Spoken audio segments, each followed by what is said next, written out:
making violence, killing brothers with your riders, selling drugs up on the corners, but the profits here, so boy, you better. You've been making violence, killing brothers with your riders, selling drugs up on the corners, but the profits here, so boy, you better man up. Cause the profits here now. You better man up.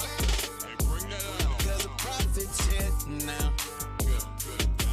See hanging on the corner, see hanging on the streets. Somebody run up on you, someday you never see. I got that Bible on me, don't need no gun. You got them questions, I get it like everyone.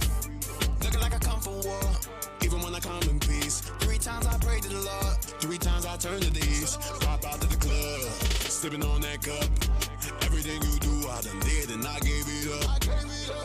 You've been making violence, killing brothers with your riders, selling drugs up on the corners, but the profits here, so you better. You've been making violence, killing brothers with your riders, selling drugs up on the corners, but the profits here, so you better man up. Cause the profits here now. You better man up. Hey, bring that out. Cause the profits here.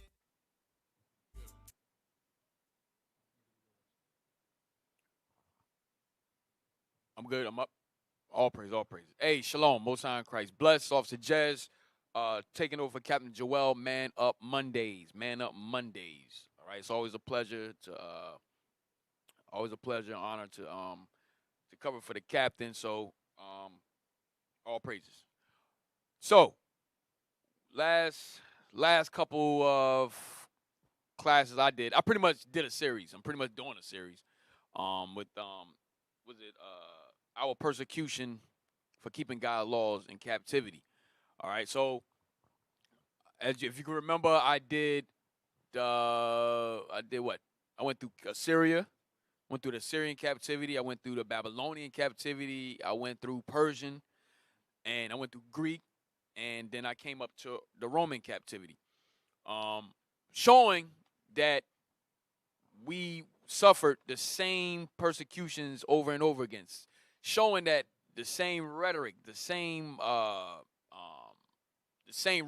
was the same pattern each captivity of how they perceived us, all right, for keeping God's laws, okay? For example, give me 1 Esdras 5 and 75. 1 Esdras 5 and 71, I think it is. Huh? Yes. 1 Esdras, chapter 5, verse 72. One second. Let me get there. You go ahead. But the heathen of the land, lying heavy upon the inhabitants of Judea, and holding them straight, hindered their building, and by their secret plots. So it says they hindered our building. Okay, so this is during the time of the Persian captivity. All right, they hindered our building. Go ahead. And by their secret plots. And popular persuasions. So that's why you have the ADL. Okay, what they do, they plant secret plots. Okay, and by their what? Secret plots and popular persuasions. For example, when, what's his name? Green Black. Yeah.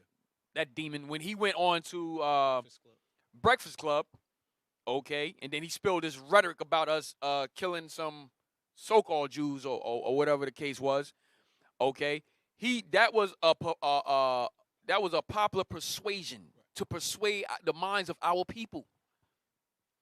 He knew what he was doing. He came straight out with it like, yeah, and then you have the Hebrew Israelites, the black Hebrew Israelites. They always call us black Hebrew Israelites. Understand, we are the Israelites. That's right. There's no black Hebrew Israelites, because when they say we the black Hebrew Israelites, that means that there's the white ones. You understand? Like that's saying that we wannabes, pretty much. That's what that's saying. No, we are the Israelites according to the Bible. But so when he went on there, he said, "Oh, he listen, they such demons, man. They real sly with their words."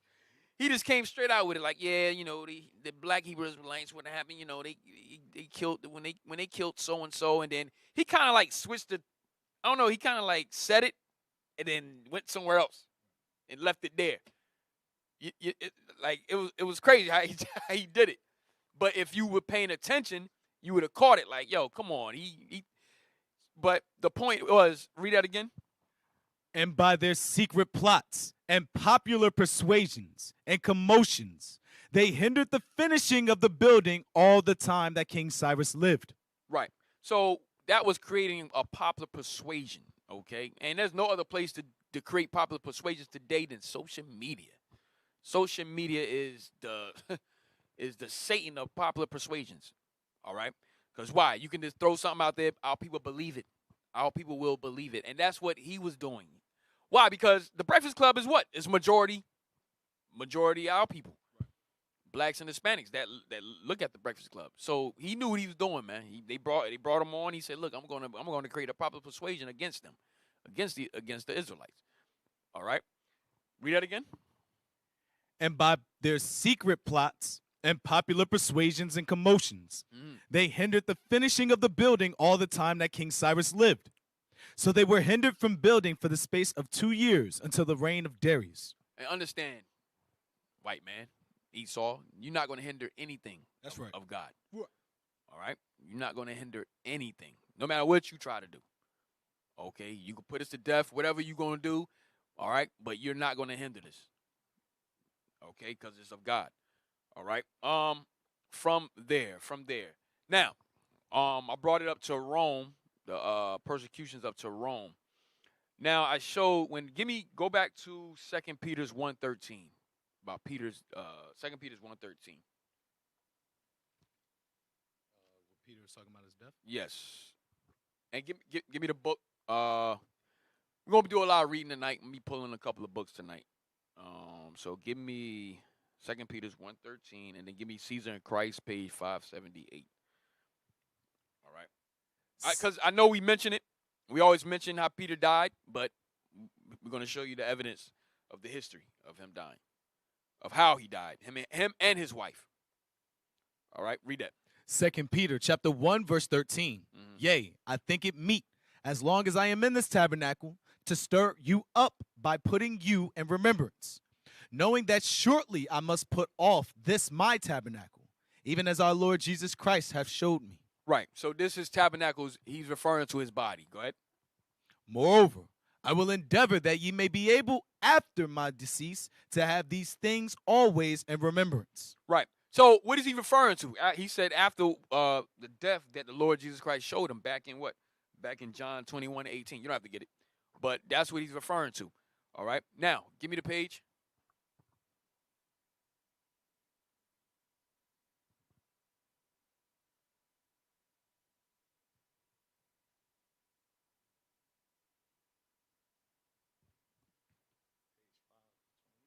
.578. Caesar and the Christ, page 578, starting at Peter. Yes. Peter. Yes, go ahead. You can read. Go ahead. Peter, an apostle of Jesus Christ, to those Christian Jews who are scattered as foreigners over Pontus, Galatia, Cappadocia, Asia, and Bithynia. God bless you and give you perfect peace, my dearly beloved. I pray you as aliens and exiles to live upright lives among the Gentiles, so that they may, from observing the uprightness of your conduct, come to praise God.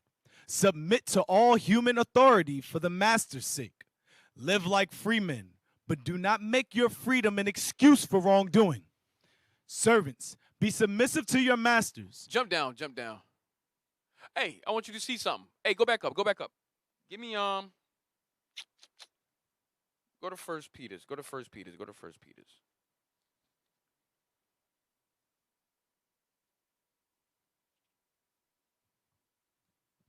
Read 1 Peter's 1:1. I want y'all to see something. Read 1 Peter's. We're not gonna skip over that.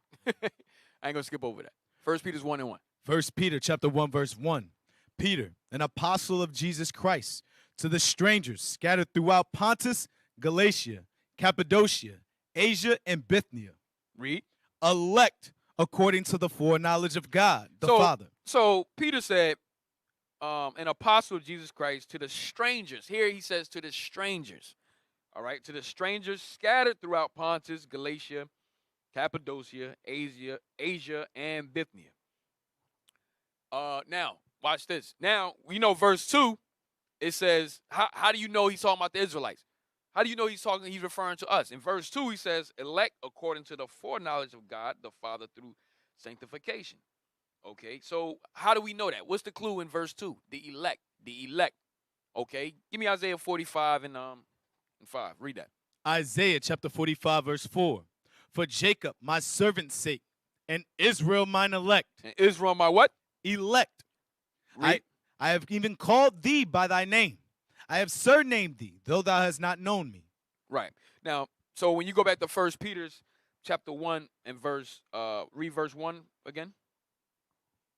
1 Peter chapter 1, verse 1. Read. Peter, an apostle of Jesus Christ, to the strangers scattered throughout Pontus, Galatia, Cappadocia, Asia, and Bithynia. To the elect, that's the strangers, to the elect scattered throughout Pontus, Galatia, Cappadocia, Asia, and Bithynia, to the elect of Israel.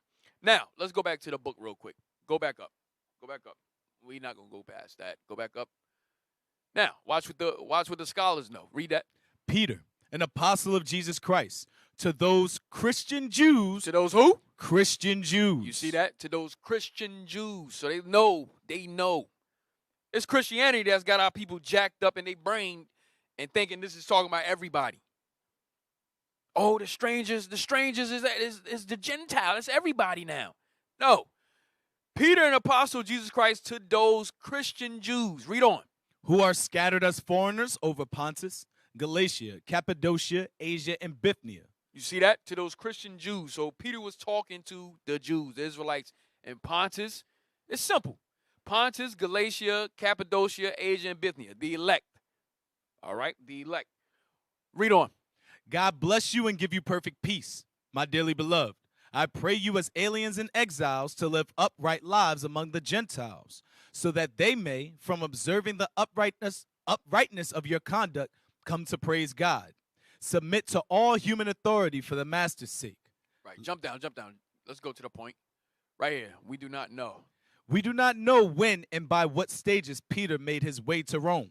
Jerome, 390, dates his first arrival there as early as 42. Read. The tradition that he played a leading role in establishing the Christian community in the capital has survived all criticism.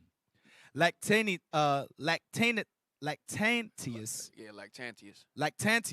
speaks of Peter's coming to Rome in Nero's reign.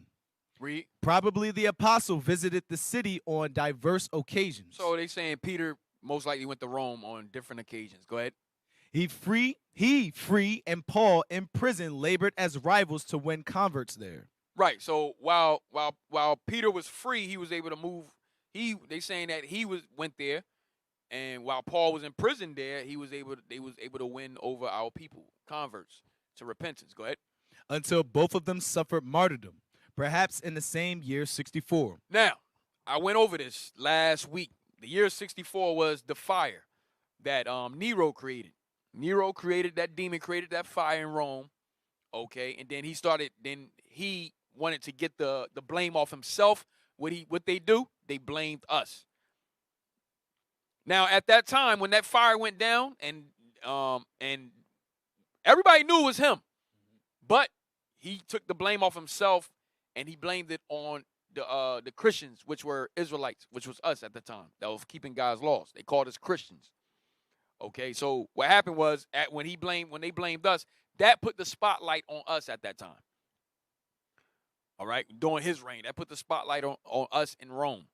So what happened was they rounded us up, did an Inquisition, rounded us up, all right, and then started putting us to death, putting us in the arenas against animals, made us a spectacle, made us like human torches. Okay, wrapping us up in dog skins and so forth so that animals would eat us. These are the things that these demons were doing to us. Okay, so that happened in the year 64 AD. Read on. Origin reports. I remember I used to always have trouble with this on the OHH. Origin reports that Peter was crucified head downward. So we always bring up how Peter died. So here is reference right here. Back up. Go ahead. Read that again. Origen reports that Peter was crucified head downward. So Peter was crucified head downward. Read. For he had asked that he might suffer that way. So go ahead. Perhaps hoping that in that position death would come sooner. Or, said the opinion of the faithful, holding himself unworthy to die in the same manner as Christ. You see that? So Peter didn't see him. He said, look, I can't die in the same manner that Christ did. So he chose to die head downward. All right, go ahead. Ancient texts testify that his wife was killed with him and that he had to see her led to execution. Damn. So his wife was killed with him also. All right. Hey, we got to prepare ourselves for this stuff again. You women are not exempt. You women are not exempt from this. Understand that. Read on. A later story named Nero's Circus on the Vatican field as the place of his death. Over the site, the Cathedral of St. Peter rose and claimed to enshrine his bones. Right. All right, you can drop that. So I just wanted to go back here and show the evidence, the history, how Peter was put to death. All right. And it said Paul was beheaded. I thought I'd seen that in the book somewhere, but I couldn't find it. Now, let's get into Spain. Let's get into the persecutions in Spain. Now, I'm not going to go in depth in Spain because why? You have OHH. The bishop always goes into it. So I'm going to briefly go, touch a little bit and then just get to how they was persecuting the same pattern all over again. Bishop actually alluded to it this Sabbath, so I'm going to land back a little bit. All right. Now, give me Wikipedia history of the Jews in Spain. Wikipedia. Bishop used this.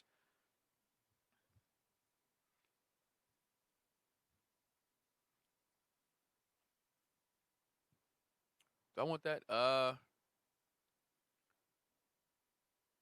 Hey, give me the book that Bishop used. History of the Jews, page 368 and 369. 367, 368. Give me that.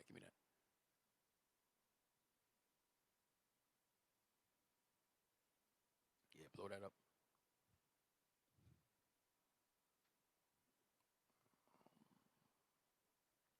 Blow it up. All right, go down. Move it down. All right, so y'all should be familiar with this page. These two pages, Bishop just brought it out this past Sabbath. Read that. The Spanish and Portuguese Jews claimed their descent from the tribe of Judah and found these pretensions on a supposition which prevails among them, that many of their ancestors removed or were sent into Spain. So the Spanish and Portuguese Jews at this time, we claim descent. So you gotta be careful with Esau words. Esau slick with their words. They say we claim descent. That's same as they believe. That's how they know. We knew we were from the tribe of Judah. All right, we knew we were from the tribe of Judah. But a lot of times during these inquisitions and the time that we was being exiled, what they were doing, they were burning our records. So we didn't have. So our genealogy was being cut off.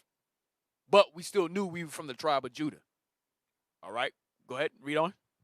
At the time of the Babylonian captivity, in consequence of this supposed superiority, they, till very lately, would not by marriage or otherwise incorporate with their brethren of other nations.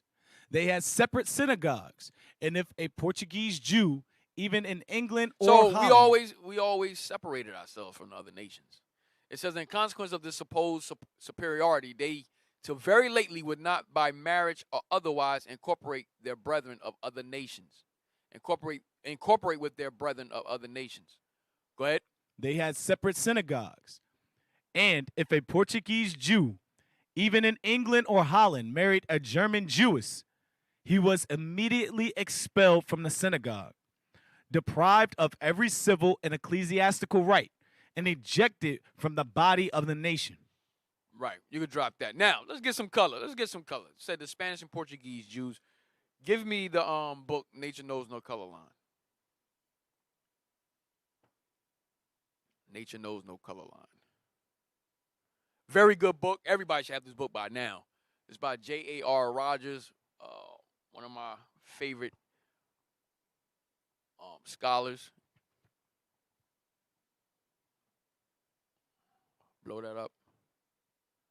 All right. Yeah, 123. Read that real quick. Let me see if I can find the other one. Go ahead. Go ahead. Strabo says the people of Western Judea were of part Egyptian ancestry. But, he says, although the inhabitants are mixed up, thus the most prevalent of the accredited reports in regard to the temple at Jerusalem represents the ancestors of the present Judeans, as they are called Egyptians. Tacitus, of about 90 AD, says many assert that the Jews are an Ethiopian race. For Romans to have taken them for Ethiopians is clear indication of their color, since the Ethiopians were definitely black to the Romans. Ancient Jewish legends themselves recognize a Negro strain among the Jews. Genesis Rabbah 18 reads, when the Jews returned from Babylon, their wives had become brown almost during the years of captivity, and a large number of men divorced their wives.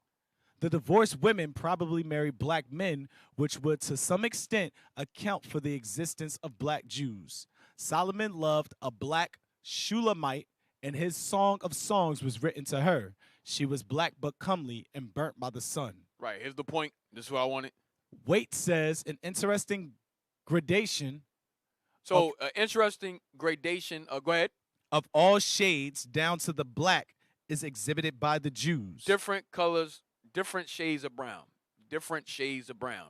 That's what he's talking about. An interesting gradation of all shades down to the black. Go ahead. Especially dark were the Jews of Spain and Portugal. Especially what? Dark were the Jews of Spain and Portugal. So we was black. Black as hell. Especially dark were the Jews of Spain and Portugal. Go ahead. The Portuguese Jews were very dark, says Pritchard. So the Portuguese Jews was very dark, says Pritchard. Now, remember, Bishop brought out when we lost our, remember we couldn't call ourselves Jews no more. We couldn't call ourselves Jews no more. Remember the book in Critical Review, he brought out the fact that they started calling us the black Portuguese. Because we couldn't call ourselves Jews, so he said we were the black, y'all got that book? The Critical Review. Y'all should have that.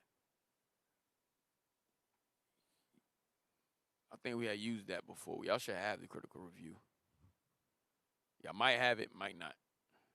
But, yeah, look for that real quick. But he said that we should, he said that we were not allowed to call ourselves Jews. Okay? So they said they call us the black Portuguese. All right. 1 second while you find that real quick. Pretty much doing a recap. A little bit.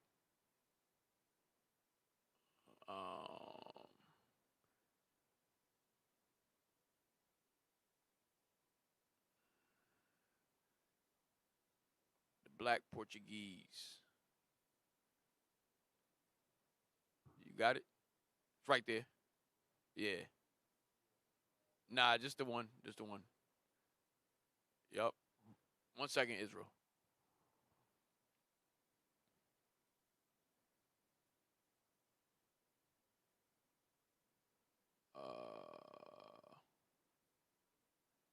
Go to the let me see that. Go down.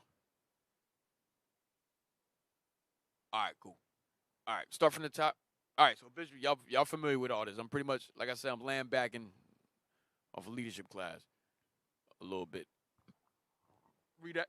The trade soon increased, so that in 1455, not less than 700 or 800 Negro slaves were annually exported to Lisbon. So it's like an F, but that's an S.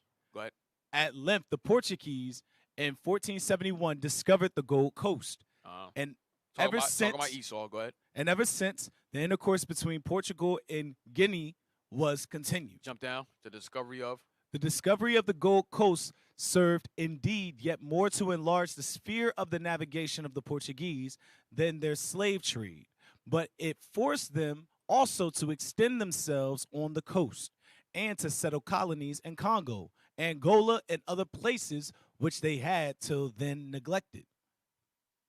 Jump down to King John II. King John II in 1492 expelled all the Jews to the island of St. Thomas. Right. So we were all expelled to the island of St. Thomas. Go ahead.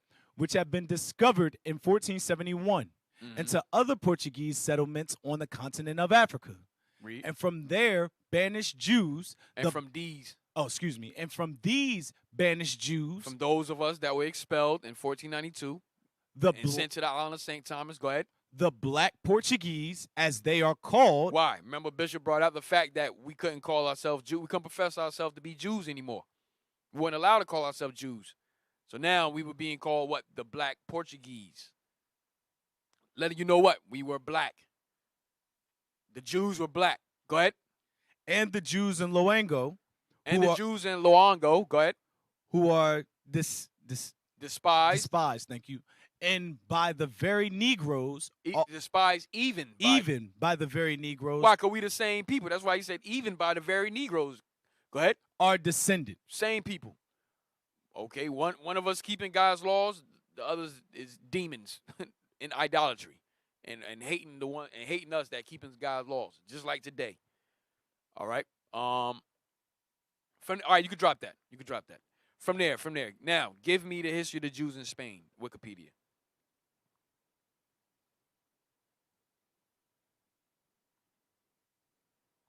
So what I'm doing, I'm just showing you how we made our way into Spain when we got there, and then how we started going through the same thing, how we started suffering the persecution and so forth there.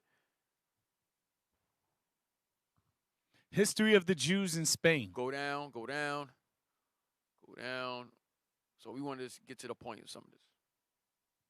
Go down. All right, around here.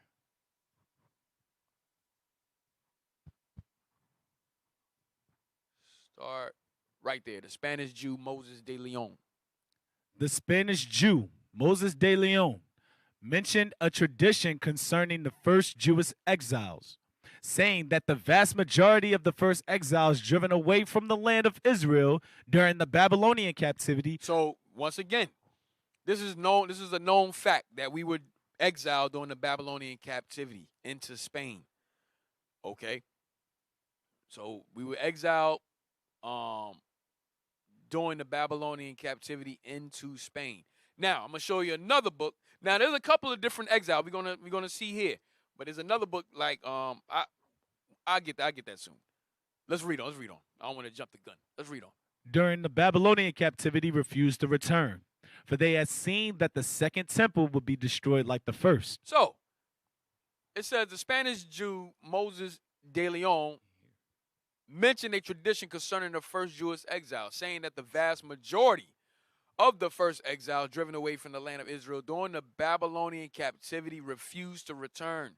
Why? Before they had seen that the second temple would be destroyed like the first. How do they know that? Let's read on.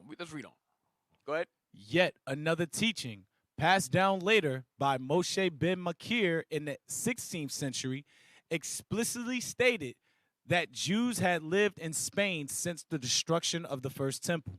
Right. So they saying, meaning what? The Babylonian captivity.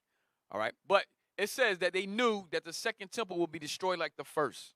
How do they know that? Give me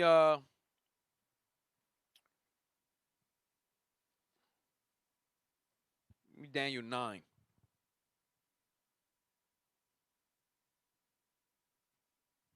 Daniel 9 and 20, you can start at 25. Daniel chapter 9, verse 25. Know therefore and understand that from the going forth of the commandment to restore and to build Jerusalem unto the Messiah the Prince shall be 7 weeks and 62 weeks. All right, so we're not breaking all that down. Bishop did a class on that already. I think it was called 7 weeks. Yeah, the 70 weeks. Yes, sir. All right, so you can check that out. Go ahead. The street shall be built again, and the wall, even the troublous times. Right. So that's going into the Persian captivity. That's going into Zerubbabel and Nehemiah. All right, go ahead. And after 62 weeks shall Messiah be cut off, but not for himself. And the people of the prince that shall come The people of the prince is Esau. The people of the prince is Rome. That shall come. Go ahead. Shall destroy the city and the sanctuary. This happened when? 70 A.D. 70 A.D. Go ahead. And the end thereof shall destroy the what? Read it from the top again. And after 62 weeks shall Messiah be cut off, but not for himself. Read. And the people of the prince, Rome, that shall come, shall destroy the city. Shall destroy the city. Go ahead. Jerusalem. Talk about Jerusalem. Read. And the sanctuary. And the temple. And the temple. That's the sanctuary. Read. And the end thereof shall be with a flood. And unto the end of the war, desolations are determined. Right. Now, they read Daniel. They knew that the second temple was going to be destroyed. That's why they said there wasn't no need for us to return. We might as well stay here in Spain. Go back. Read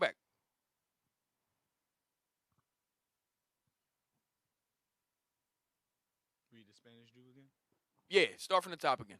The Spanish Jew, Moses de Leon, mentioned a tradition concerning the first Jewish exiles, saying that the vast majority of the first exiles driven away from the land of Israel during the Babylonian captivity refused to return. So they refused to return.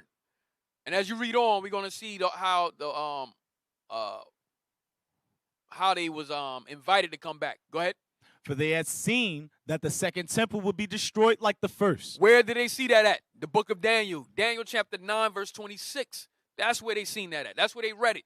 That's where they understood, like, yo, the second temple going to be destroyed. There's a prophecy that the second temple going to be destroyed. So why would we go back? What are we coming back home for? We might as well stay here. We're going to go through the same situation. Our people going to go through the same thing. They understood. They seen it. Go ahead. They understood the prophecy. Go ahead. Yet another teaching passed down later by Moshe ben Makir in the 16th century explicitly stated that Jews had lived in Spain since the destruction of the first temple. Read. Watch this. Now I have heard that this praise. So this is the letter. This is the actual letter. Go ahead. Which is now used by us in the prayer rite, was sent by the exiles who were driven away from Jerusalem and who were not with Ezra in Babylon, and that Ezra has sent inquiring after them. So Ezra sent the letter to the brothers in Spain, brothers and sisters in Spain. Read. But they did not wish to go up there. So Ezra sent the letter. Why did Ezra send a letter at that time? Why would Ezra send a letter at that time? What happened?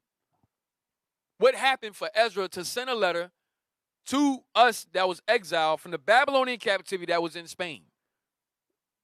Why would he send a letter saying, yo, y'all can come back? What happened? Get Ezra 1 and 1. The book of Ezra, chapter 1, verse 1.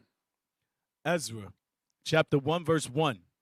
Now in the first year of Cyrus, king of Persia, that the word of the Lord by the mouth of Jeremiah might be fulfilled, the Lord stirred up the spirit of Cyrus, king of Persia, that he made a proclamation throughout all his kingdom, and put it also in writing, saying, Thus saith Cyrus, king of Persia, the Lord God of heaven hath given me all the kingdoms of the earth, and he hath charged me to build him an house at Jerusalem, which is in Judah. Who is there among you of all his people? His God be with him. Right. So this is when Cyrus gave us the liberty, the proclamation. This was the emancipation at this time for us to go back home and build up build up Jerusalem. Okay. So this was, now go back. Ezra has sent inquiring after them, but they did not wish to go up there. So now, after the proclamation, Ezra sends a letter to us in Spain saying, look, yo, y'all can come back. Ezra, we got leave to go back to our city, our country. So y'all can come back. But read on. But they did not wish to go up there. But we said no. Why? Read. Replying that since they were destined to go off again into exile a second time. You see that? We understood. Okay. Our forefathers in Spain understood, like, yo, we're not coming back. The temple gonna be destroyed again. Why? Because they read the book of Daniel chapter 9, verse 26. They understood. Go ahead. And that the temple will once again be destroyed. Why should we then double our anguish? Damn. So they like, yo, why should we double our anguish and go back home? And get exiled again? What's the point of that? Look, we good, Ezra. We just gonna stay here. We're gonna just stay right here. All right. Go ahead. It is best for us that we remain here in our place and to serve God. And we did just that. Go ahead. Now I have heard that they are the people of Toledo. Toledo is in Spain. Toledo, Spain. Go ahead. And those who are near to them. However, that they might not be thought of as wicked men in those who are lacking in fidelity, may God forbid they wrote down for them this magnanimous, praise, etc. All right. Yes, read this one. Similar. We missing something though. I wanted something with maybe this one. Maybe this is it. Read this one. Read. Similarly, Gedaliah ibn Jakiah the Spaniard has written, 1492. Yeah, this. The King Ferdinand and his wife Isabella made war with the Ishmaelites who were in Granada and took it. And while they returned, The Ishmaelites, that was us. All right, we were dressing in we was following Islam. All right, we were the Moors in Granada. So that was our last Granada was our last stronghold. And that's when they took it. Okay, our last stronghold, they took it. Go ahead. And while they returned, they commanded the Jews in all of his kingdoms that in but a short time they were to take leave from the countries they had heretofore possessed. They being Castile, Navarre, Catalonia, Aragon, Granada, and Sicily. Read. Then the Jewish inhabitants of Toledo answered that they were not present in the land of Judea at the time when their Christ was put to death. So our forefathers in Spain, when Christ was on the scene, they was like, look, we wasn't there at the time that Christ was put to death. Go ahead. Apparently, it was written upon a large stone in the city street, which some very ancient sovereign inscribed and testified that the Jews of Toledo did not depart from there during the building of the second temple, and were not involved in putting to death the man whom they called Christ. So we didn't want that blood upon our forefather in Spain. They want that blood upon them. They like, look, we wasn't even a part. We wasn't part of that. That's what he's saying. He's like, look, we wasn't a part of Christ being put to death. That we was over here. We was over here in Spain. We didn't come back. we was over here. So we didn't have nothing to do with that. Go ahead. Yet no apology was of any avail to them, neither unto the rest of the Jews, till at length 600,000 souls had evacuated from there. Right. Hey, go down. I want it. Yes, right here. This is what I want. Read Don Isaac Abarbanel. Read that. A prominent Jewish figure in Spain in the 15th century and one of the king's trusted courtiers who witnessed the expulsion of Jews from Spain in 1492, informs his readers that the first Jews to reach Spain were brought by ship to Spain by a certain Phyros. Phyros, I don't know how true that is. I looked it up, couldn't find anything, so I left it alone. But read on. A confederate of the king of Babylon in laying siege to Jerusalem. Right. So they saying that he was a confederate of the king of Babylon, of Nebuchadnezzar. Okay. And when he laid siege to Jerusalem. All right. Go ahead. This man was a Greek by birth. Now, that's not far-fetched. Who helped during our when the Babylonians came in? Esau. Right. Esau helped. So he said, read that part again. This man was a Greek by birth, but had been given a kingdom in Spain. He became related by marriage to a certain Espen. Hey, hold on. Get me in Ezra's when Esau helped out. You know what I want?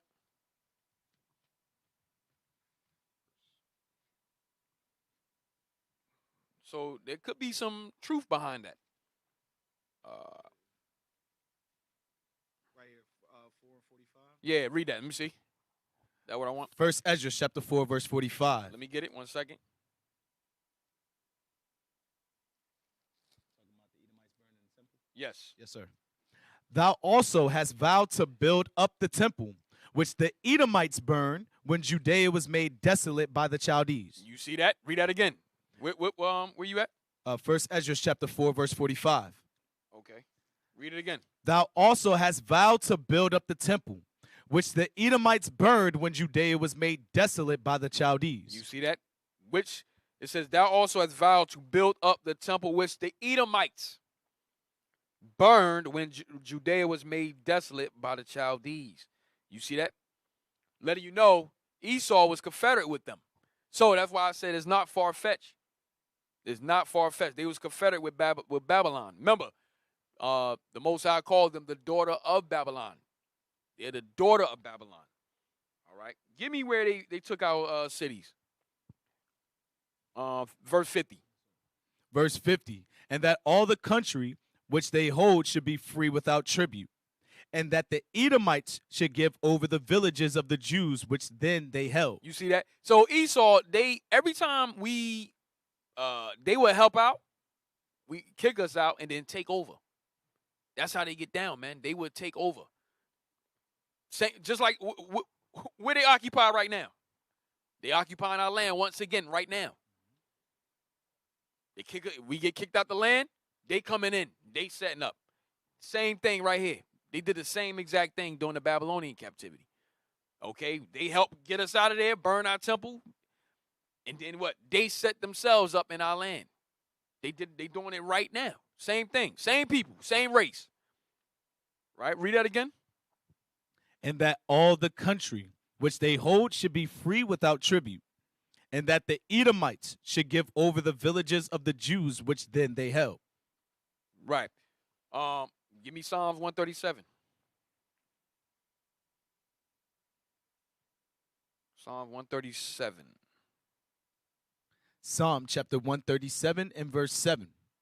Remember, O Lord, the children of Edom in the day of Jerusalem, who said, race it, even to the foundation thereof. Why? Because they the ones that burned our temple. They couldn't wait for us. They couldn't wait for us to get kicked out that land, out of our land. They wholeheartedly helped Babylon. They were confederate with Babylon. Read it again. Remember, O Lord, the children of Edom in the day of Jerusalem. That's why David said, remember, O Lord, the children of Edom. Do not forget them.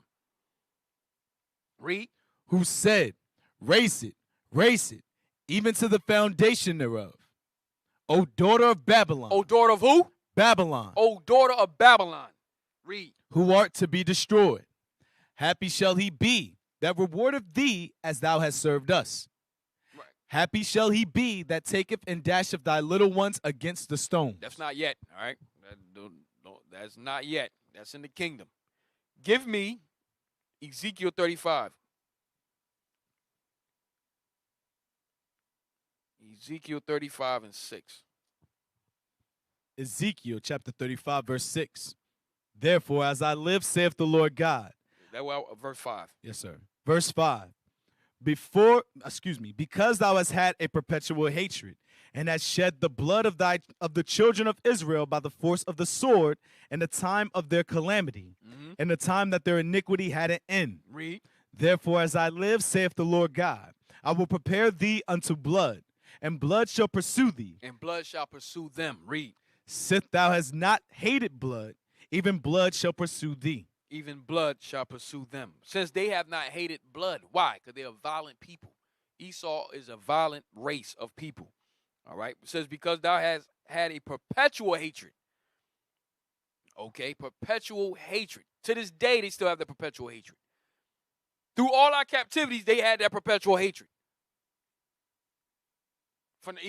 Even when they came on the scene. Matter of fact, even when we came out of Egypt, I was just reading in Numbers when Esau wouldn't even let us pass. You know what that's at? Esau wouldn't even let us pass, man. And then they went to war with us. And we came peaceably to them. You know what I want? You know what I'm talking about in Numbers? It's like Numbers 20.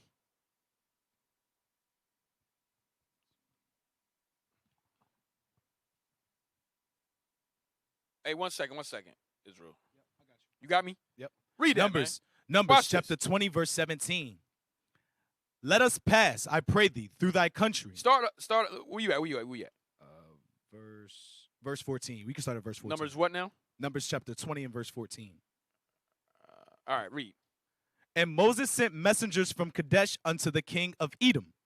Thus saith thy brother Israel, thou knowest all the travail that hath befallen us, how our fathers went down into Egypt, and we have dwelt in Egypt a long time, and the Egyptians vexed us and our fathers. So look, Moses is coming peacefully to them. Go ahead, and he's telling the history of look what happened to us and why we here now. Go ahead. And when we cried unto the Lord, he heard our voice, and sent an angel, and have brought us forth out of Egypt. And behold, we are in Kadesh, a city in the uttermost of thy border. Read. Let us pass, I pray thee, through thy country. We will not pass through the fields or through the vineyards. So Moses let them know that look, let us pass through the country. We're not gonna pass through your fields or through your vineyards. Go ahead. Neither will we drink of the water of the wells. We're not gonna even touch your water. We just want to come through. We just want to pass through. That's it. Go ahead. We will go by the king's highway. We will not turn. We will even go by the king's highway. Go ahead. We will not turn to the right hand nor to the left until we have passed thy borders. We're going to keep straight ahead. We're going to go straight ahead. We're not going to touch your vineyards. We're not going to touch your fields. We don't even want your water. We just want to come through. This is an easy passage for us to come through. Go ahead. And Edom said unto him. And what did Esau say back? Go ahead. Thou shalt not pass by me, lest I come out against thee with the sword. Why? For what? What was the reason? What did we do? Moses came peaceably. Yo, can you let us pass? We just want to pass through. We won't touch this stuff. We just come and pass. The response was what? Read it again. And Edom said unto him, thou shalt not pass by me, lest I come out against thee with the sword. For what? For what? What you coming with the sword for? What are you trying to fight us for? Perpetual hatred. Read. And the children of Israel said unto him, we will go by the highway, and if I and my cattle drink of thy water, then I will pay for it. Yo, we even offering them money. Like, look, if our cattle end up drinking some of your water, we'll pay for it. We only going by the king's highway. We trying to like plead with him at this point. Like, yo, what are you talking about? We not trying to fight. We just want to pass through. Go ahead. I will only, without doing anything else, go through on my feet. That's it. That's all we want to do. Read. And he said, thou shalt not go through. And Edom came out against him with much people and with a strong hand. Dang, read. Thus Edom refused to give Israel passage through his border, wherefore Israel turned away from him. So we went away from him, man. But perpetual hatred. Perpetual hatred, man. All right, go back. Go back to the page now. Go back to the page. Wikipedia. Read that. This you man started top again. Don Isaac Abarbanel, a prominent Jewish figure in Spain in the 15th century and one of the king's trusted courtiers who witnessed the expulsion of Jews from Spain in 1492, informs his readers that the first Jews to reach Spain were brought by ship to Spain by a certain Pharos, a confederate of the king of Babylon, in laying siege to Jerusalem. Hey, they can see only the Wikipedia right now, right? All right. This man was a Greek by birth, but had been given a kingdom in Spain.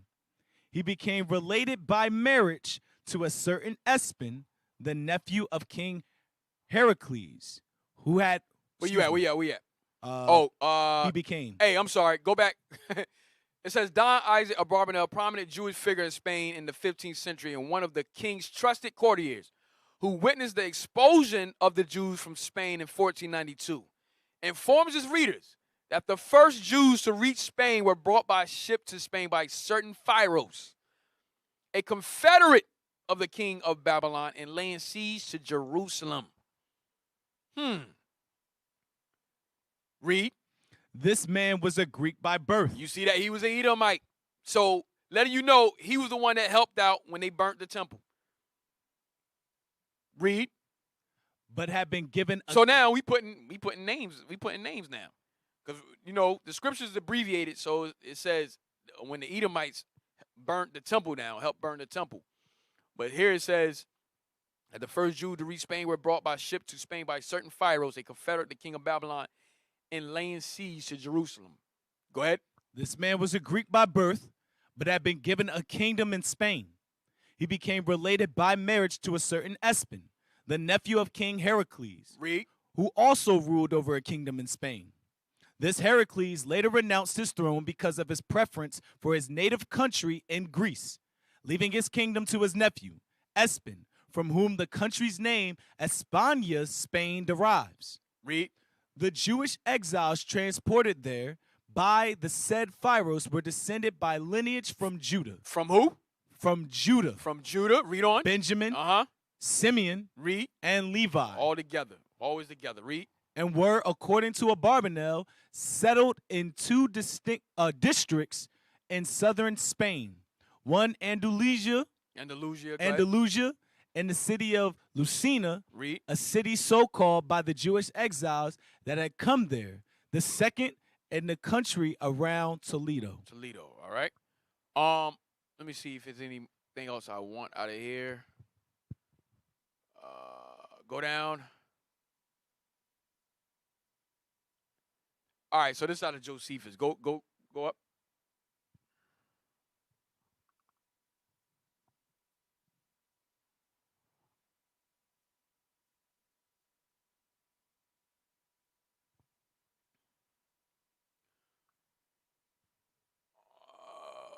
Where go back. Did you go up or down? What you just do?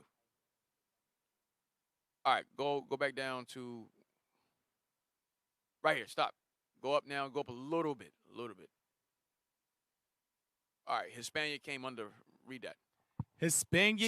So now it's going into the second exile, 70 AD.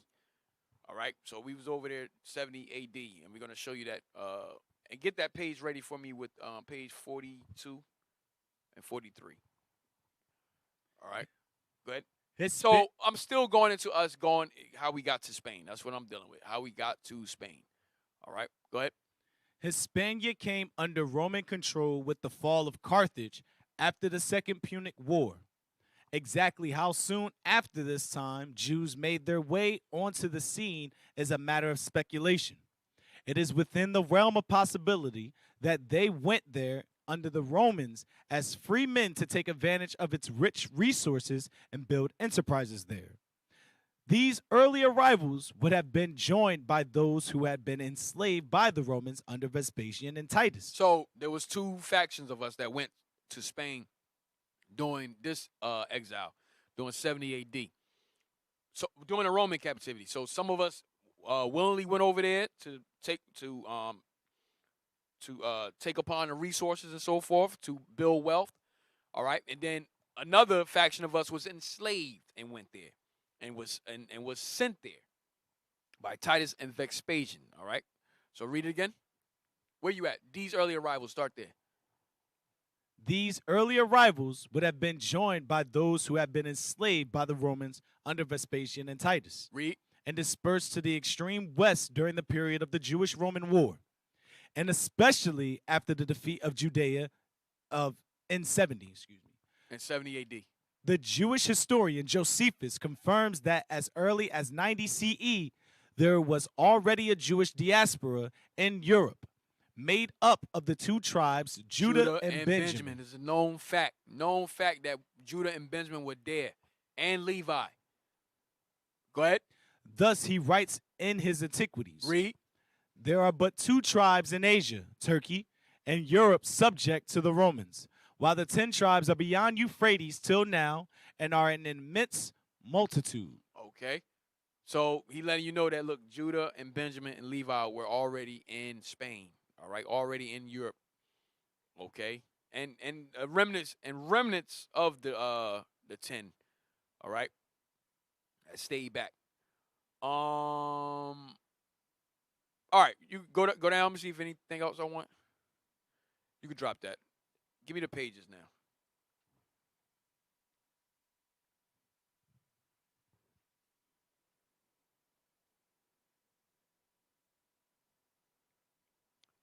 Page 42. Yeah.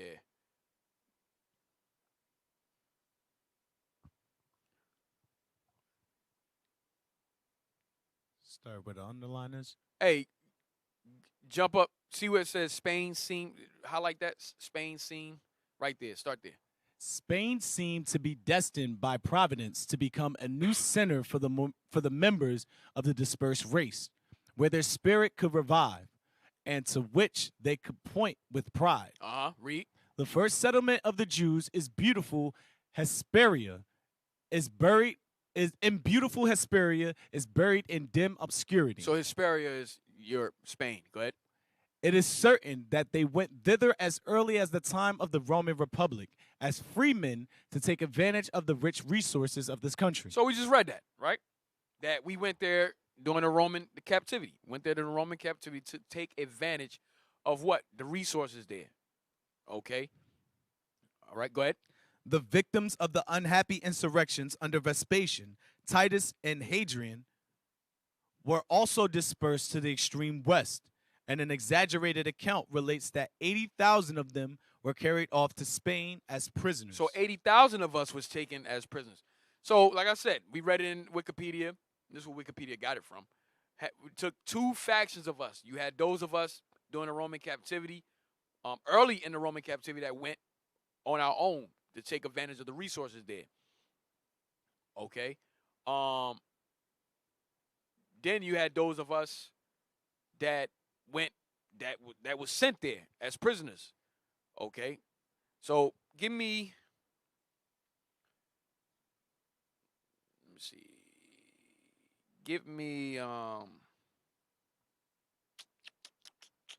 First Maccabees 11. Just to show the resources that we had in Spain. Just to show you some of the resources we had in Spain.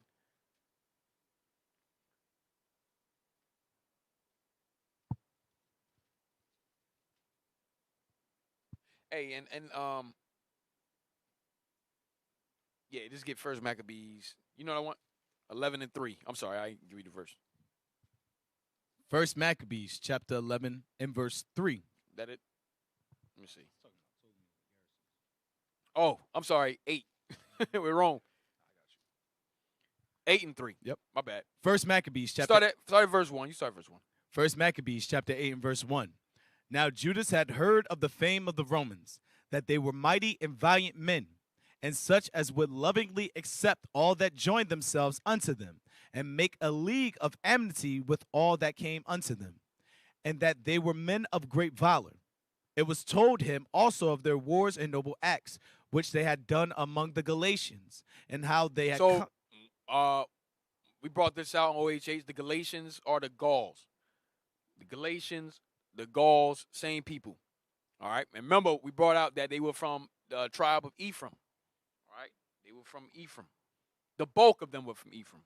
All right. But we know they was all the 10 tribes over there at that time. But the bulk of them was from the tribe of Ephraim, the Gauls. Go ahead.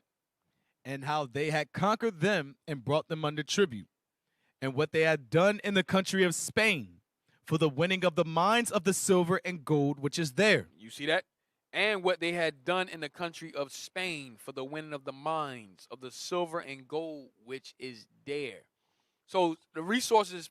So Spain was a wealthy country, known for its gold, known for its silver and its gold, and much other resources. Yeah, the 10. Let me give me the book Caesar and Christ. Let me see that. Caesar and Christ. 1 second. It just came to my head. Hold on, 1 second. 1 second. Bear with me, Israel, real quick. Real quick. Bear with me. Let's see. So I'm going to show you more of the resources that's in Spain. Especially during the time of Hannibal, the war with Hannibal.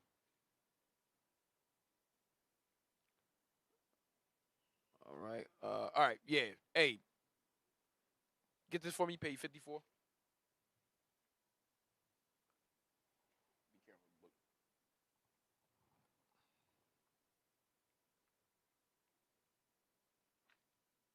You can read that again. Start at verse 1 or just verse 3? Verse 3. And what they had done in the country of Spain for the winning of the mines of the silver and gold which is there. Right. That took place during the time of Hannibal. Go ahead. And that by their policy and patience they had conquered all the place, though it were very far from them. And the kings also that came against them from the uttermost part of the earth, till they had discomfited them, and given them a great overthrow, so that the rest did give them tribute every year. Right. Taxes. Go ahead. Besides this, how they had discomfited in battle Philip and Perseus, king of the Kittims, with others that lifted up themselves against them and had overcome them. How also Antiochus the Great, king of Asia, that came against them in battle, having 120 elephants with horsemen and chariots and a very great army, was discomfited by them. And how they took him alive, and covenant that he and such as reigned after him should pay a great tribute and give hostages, and that which was agreed upon. Right. You can drop that. Now, read this page. Start at the Second Punic War.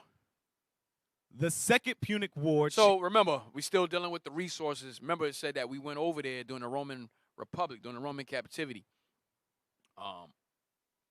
because of the great resources that was over in Spain. Why? Because we knew our forefathers. Listen, our forefathers was there already.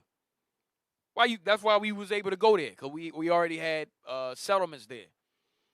Okay, so our forefathers was there, and they were taking part in those resources. So we understood that there were resources there. Why? Because our forefathers was already dead. So we willingly went over there to build wealth. Okay, because we had our people was there already. Read that. The Second Punic War changed the face of the Western Mediterranean. It gave Spain and all its wealth to Rome. Right. So now this is dealing with Hannibal. This is dealing with the Second Punic War. This is between Hannibal and Scipio Africanus. Go ahead. And this is when Rome had overthrew Hannibal. Go ahead. Providing the funds for the Roman conquest of Greece. It reunited. So the wealth that Spain had, with the mines, it provided the wealth for Rome to overthrow Greece. Go ahead. It reunited Italy under Rome's unquestioned mastery and threw open all routes and markets to Roman ships and goods. But it was the most costly of all ancient wars. It ravaged or injured half the farms of Italy, destroyed 400 towns, killed 300,000 men. Southern Italy has never quite recovered from it to this day. Read. It weakened democracy by showing that a popular assembly cannot wisely choose generals or direct a war. It began the transformation of Roman life and morals by hurting agriculture and helping trade, by taking men from the countryside and teaching them the violence of battle and the promiscuity of the camp, by bringing the precious metals of Spain to finance new luxuries and imperialistic expansion. You see that? By bringing the precious metals of Spain, the precious metals, the silver, the gold, the tin. Go ahead. And by enabling Italy to live on the extorted wheat of Spain, Sicily, and Africa. It was a pivotal event for almost every phase of Roman history. So the wealth from Spain built the Roman Empire. The wealth that Spain had, the wealth that they took from Spain, was able to build. They used that wealth to build the Roman Empire, to overthrow Greece and build up the Roman Empire. So Spain, we knew Spain had great resources there, all right, that we could utilize, all right. But now let's go back to the other book, and then we're gonna get into the Inquisition.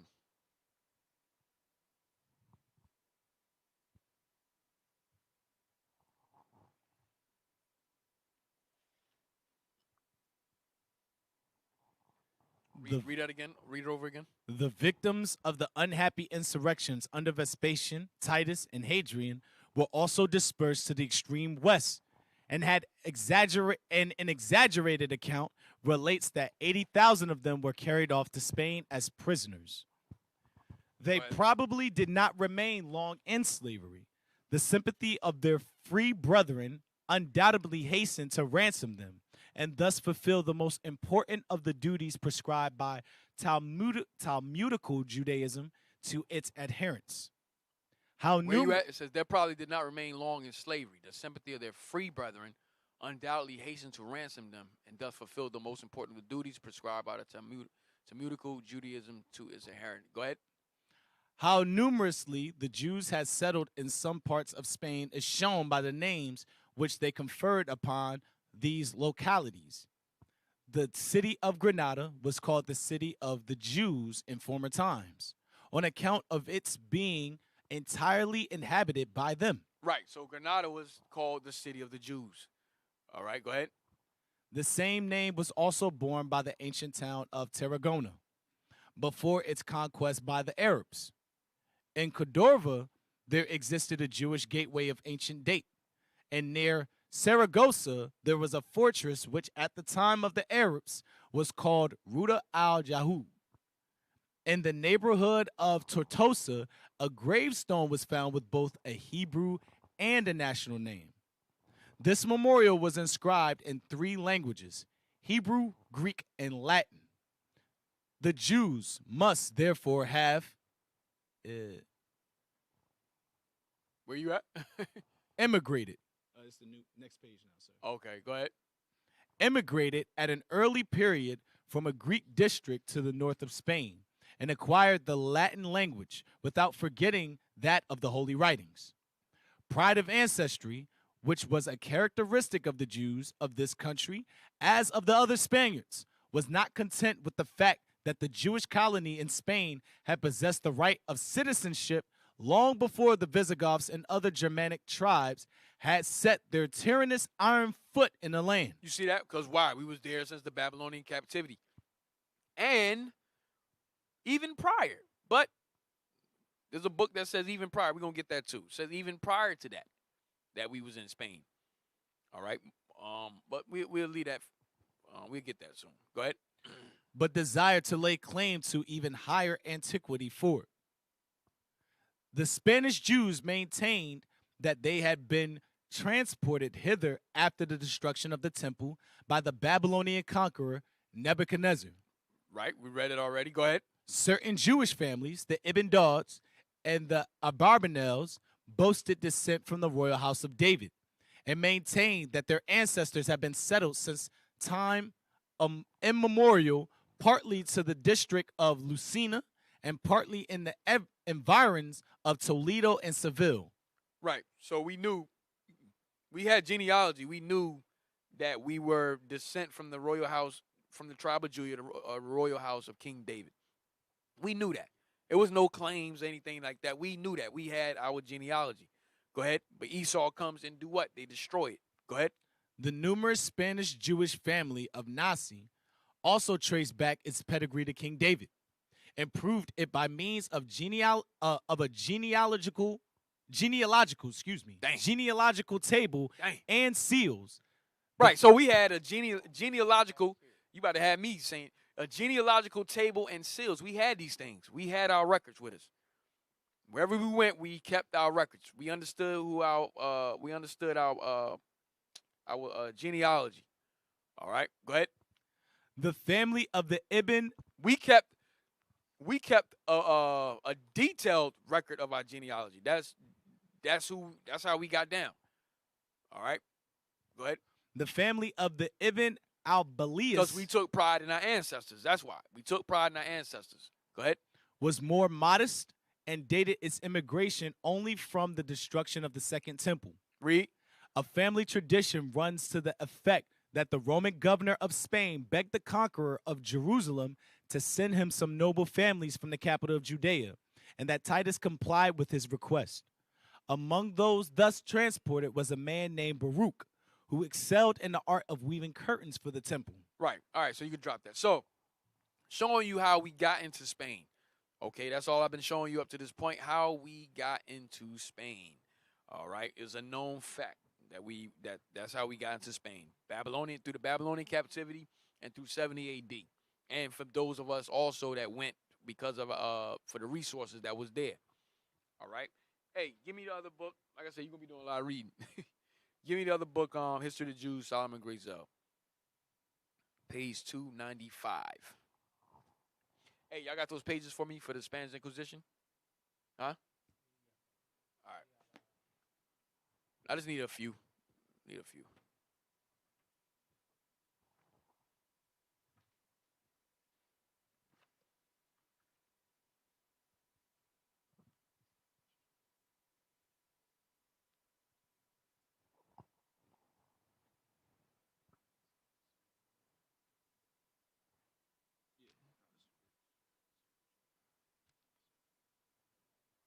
Go up. 295. You took a picture of that?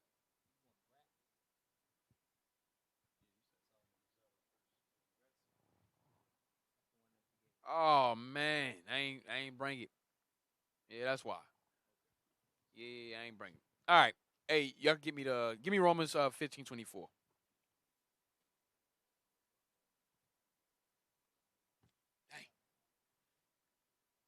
Romans chapter 15, verse 24. Hey, get those pages ready for me. Whensoever I take my journey into Spain, I will come to you, for I trust to see you in my journey, and to be brought on my way thitherward by you, if first I be somewhat filled with your company. Read it from the top again. Whensoever I take my journey into Spain, I will come to you, for I trust to see you in my journey. Right. So Paul, why would Paul be going to Spain? For what? Why? Because there were Jews in Spain. We were in Spain already. We was there from time immemorial. We was there from the Babylonian captivity, probably even before that, during the time of Solomon. Some books say the time of Solomon. Okay, that was brought out OHH also, how we was traveling during the time of Solomon. All right. So we was probably there during that time also. A couple books say that. Okay, we went over there during the Roman captivity. We was over there. All right, so letting you know we was there. Read it again. So that's why Paul is going to Spain. Read. Whensoever I take my journey into Spain, I will come to you, for I trust to see you in my journey, and to be brought on my way thitherward by you, if first I be somewhat filled with your company. Read.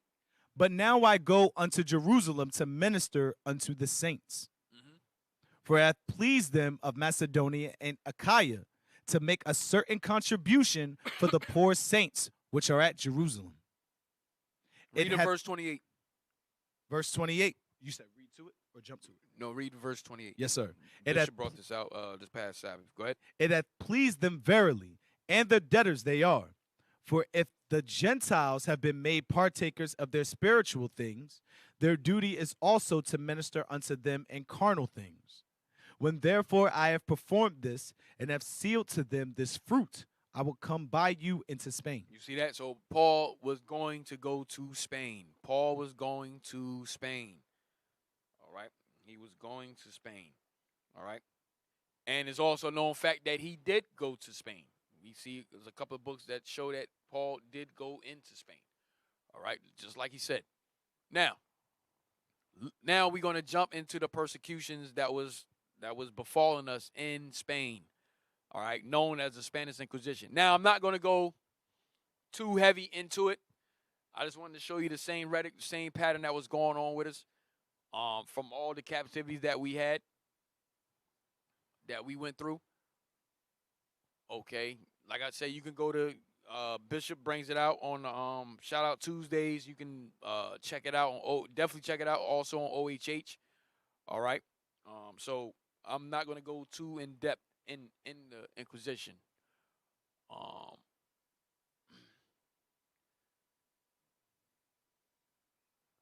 Get me. Yeah, yep, give me that. All right, so this is the book called The Other 1492, Jewish Settlement in the New World by Norman H. Finkelstein. All right, go ahead. You read that from the top. The people of Seville greeted the establishment of the Inquisition with great joy, but the Moranos and many of the nobility tried to prevent the tribunal from operating in their city. They knew that the rulers under which the Inquisition... They knew that the rules They knew that the rules under which the Inquisition operated were unfair. Right. So they were making decrees, they were making mandates and so forth that we knew was unfair. Remember the scriptures say, woe to him that decree unrighteous decrees. We knew these decrees was unfair. We're like, damn, what is, like, for example, bring it up to today with the COINTELPRO. COINTELPRO operated outside of the law. They knew some of the things that they were doing were not lawful, but they were operating outside of the law. They were unfair, tapping phones and creating defamation, lies, and so forth and so on. They were operating outside of the law, the things that they were doing. They were going beyond the law. Same thing here. This was the Inquisition. COINTELPRO was the Inquisition. You could look at it was like an Inquisition, the COINTELPRO. Go ahead. Yet, as the Inquisitions entered Seville for the first time, as the Inquisitors. Excuse me. Yet, as the Inquisitors entered Seville for the first time, they were grandly received in a splendid official procession. With the ceremonies over, it was time for the tribunal members to begin their holy work. So they had a parade. They had a parade. So yet, as the Inquisitors entered Seville for the first time, they were grandly received in a splendid official procession. Okay, like a royal procession for them. All right, when the ceremonies were over, it was time for the tribunal members to begin their holy work. They call this a holy work. Damn devils. Remember, Bishop brought it out. These are ministers of who? Satan. Ministers of Satan. Go ahead. Their job was to search out and punish Judaizers. What was their job?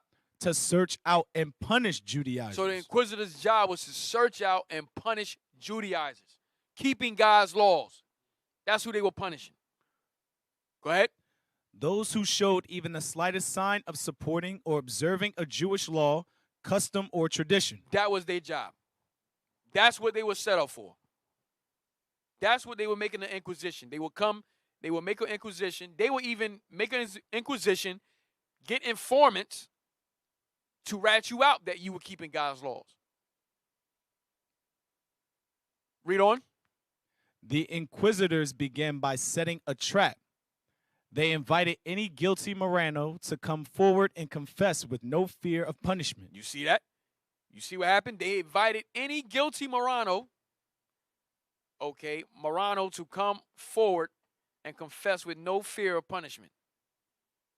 Read. Once those unfortunates presented themselves, they received a surprise demand. Provide the Whoa. So once you know you guilty, you come forth. You don't want to take the punishment. You come forth. You confess. All right. And don't think you just confess. Nah, they did some torturing. So you confess. Then it says once those unfortunates presented themselves, they received a surprise demand. What demand? Read on. Provide the Inquisition with the names of friends and relatives who might also be Judaizers or go to jail. They became informants. Go ahead. From that moment on, there was no lack of victims for the Inquisition. Judaizing was a difficult crime to detect. The Inquisitors had a law passed which listed over 30 ways to recognize the guilty. Here are a few of the telltale signs. Damn, so go back.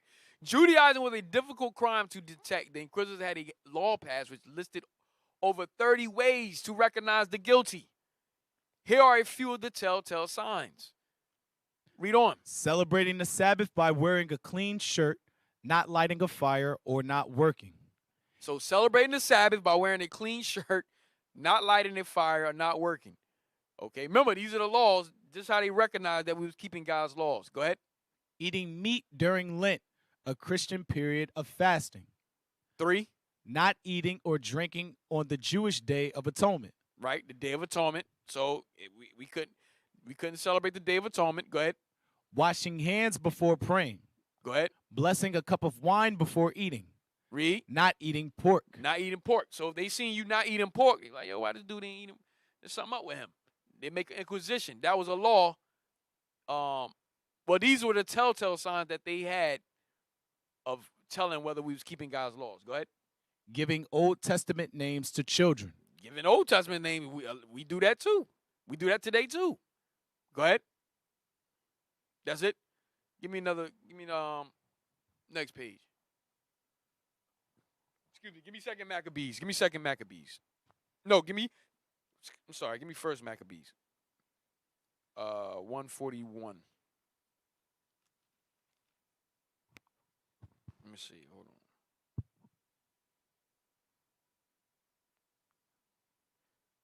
See, this is the Spanish Inquisition. This happened to us over and over and over again. History repeats itself. Why? Because the same demons is in power. Read that. First Maccabees chapter 1 verse 41. Moreover, King Don't think they ain't going to do it again. The same race is ruling over us. It's going to happen again. Go ahead.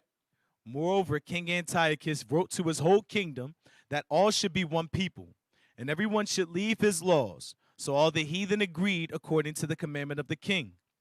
Yea, many also of the Israelites consented to his religion, and sacrificed unto idols, and profaned the Sabbath. For the king has sent letters by messengers unto Jerusalem and the cities of Judea, that they should follow the strange laws of the land. Read.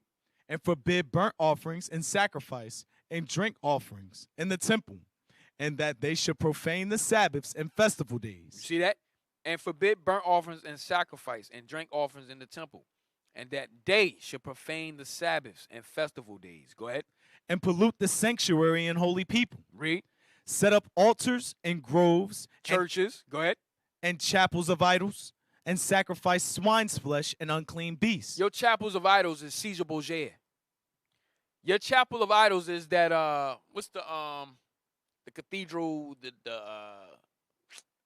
it's supposed to be the Most High and Adam, the white. Oh yeah. Michael, picture that the 16th chapel drink. That's a chapel of idols. All right, go ahead.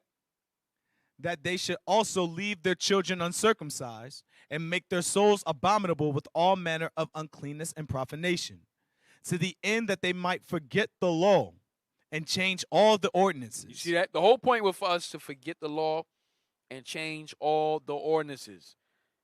Go ahead. And whosoever would not do according to the commandment of the king, he said he should die. In the selfsame manner wrote he to his whole kingdom, and appointed overseers over all the people, commanding the cities of Judah to sacrifice city by city. Read. Then many of the people were gathered unto them, to wit, everyone that forsook the law, and so they committed evils in the land, and drove the Israelites into secret places, even wheresoever they could flee for succor. Now the 15th day of Jump to 56. Verse 56. And when they had rent in pieces the books of the law which they found, they burnt them with fire. So they were burning our Bibles. Go ahead. And wheresoever was found with any the book of the testament, or if any consented to the law, the king's commandment was that they should put them to death. How? How would they have known that? There was an inquisition going on. Just like we read it here, the Spanish Inquisition, the same inquisition was happening during the Greek captivity, Persian captivity, Babylonian captivity, Roman captivity. Same inquisition. And it's going to happen here in American captivity. In the American captivity. All right? Same inquisition. Read that again. And wheresoever was found with any the book of the testament, or if any consented to the law, the king's commandment was that they should put him to death. If any consented to the law, we were just reading the telltale signs of us consenting to the law. Not eating pork, celebrating the Day of Atonement, not lighting fire on the Sabbath, not working, celebrating the Day of Atonement. Okay, so they had telltale signs to tell if we consented to the law. And during that time, if we did, they did what? Put us to death. Same thing all over again. Same pattern. Read. Thus did they by their authority unto the Israelites every month. Read that part again. Thus did they by their authority. Why? Because they made decrees. There were decrees out. Okay, there was a decree. There was an inquisition going on. Read. Thus did they by their authority unto the Israelites every month, to as many as were found in the cities. Now the 25th day of the month. All right, you can drop that. You can stop. Give me the next page.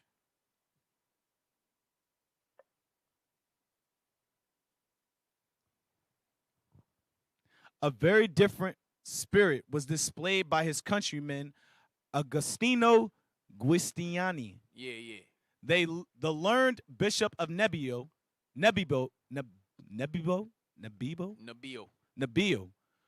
who speaks of the Jews expelled from Spain with heartfelt sympathy. He was the first to write a short biographical sketch of the explorer. This sketch, which lauds Columbus, is given incidentally to the bishop's polyglot psalter in the commentaries on the 19th Psalm. Columbus's religious enthusiasm soon degenerated into fanaticism in consequence of his contact with ecclesiastics. His truest and most useful friends, and in consequence of his intimate intercourse with men like the bachelor Andres. Jump down to the expulsion. The expulsion of the Jews from Spain is closely connected with Columbus's expedition and with the discovery of America. So Bishop just brought that out this past Sabbath also. How, as the expulsion was, as we were being expelled from Spain, Columbus comes over to this side of the world at the same damn time. At the same time. So as we being expelled from Spain and being sold into slavery and going to captivity, Columbus makes his voyage over to the side of the world to do what? To enslave the northern kingdom on this side of the world. Same time. Go ahead. Not merely externally in point of time, but also intrinsically. Not in January, as Columbus asserts in his journal, but on March 31st, 1492, the Catholic monarchs sent forth from the palace of the Alhambra the edict that all Jews and Jewesses of every age should, on pain of death, leave all the kingdoms and lands of Spain within 4 months. This edict, which was signed by Ferdinand and Isabella, is of a wholly religious character, especially as regards the chief reason given for the act.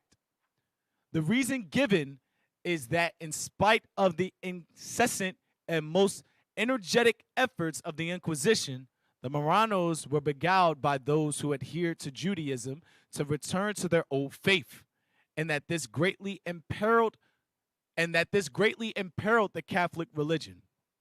The Jews were generously allowed to take their property with them by land and water, excepting gold, silver, coin money, and merchandise subject to the laws prohibiting exportation. Right, read on.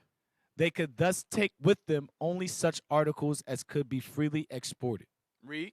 The king and queen acted in full accord, but Ferdinand played the chief role in the barbarous expulsion of the Jews. Oh yeah, and the demon that headed the Inquisition was named Turcomato. That demon, he headed the Inquisition. All right, Turcomato. Turcomato. Go ahead. Hence, the edict was not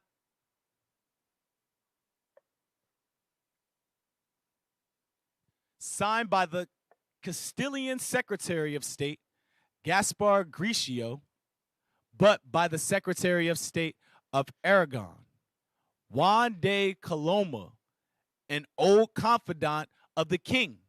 Recent Spanish historians readily admit that Ferdinand was led to adopt this measure more by economic and political reasons, more by the desire to promote his own material interests. All right, drop that. Give me the next page. Give me the next page.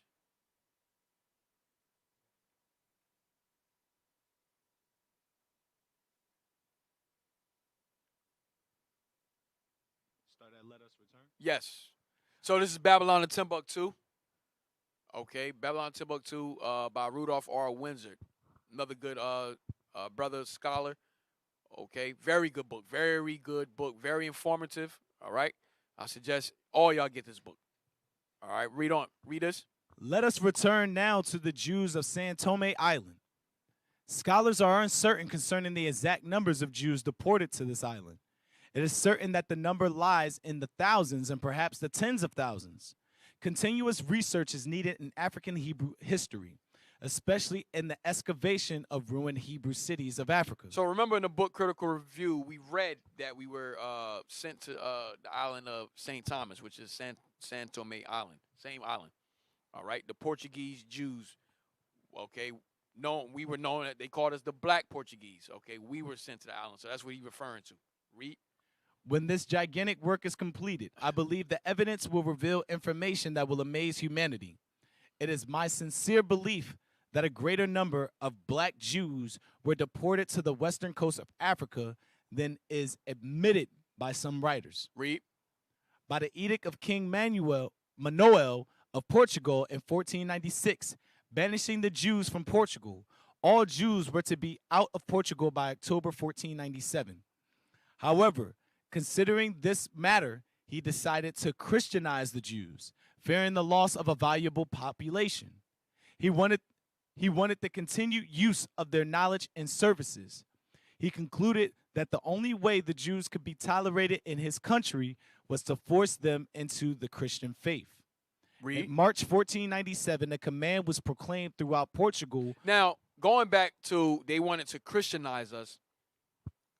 Okay, Bishop always shows on Shout Out Tuesday how Esau, they went in the pictures in the image of the black. He showed the picture in the image of the black Western art. How Esau, they would have like a little boy, and they would Christian. So they would Christianize us. You see the way he dressed different. But in all the pictures, because why? They Christianized us. They Christianized us then.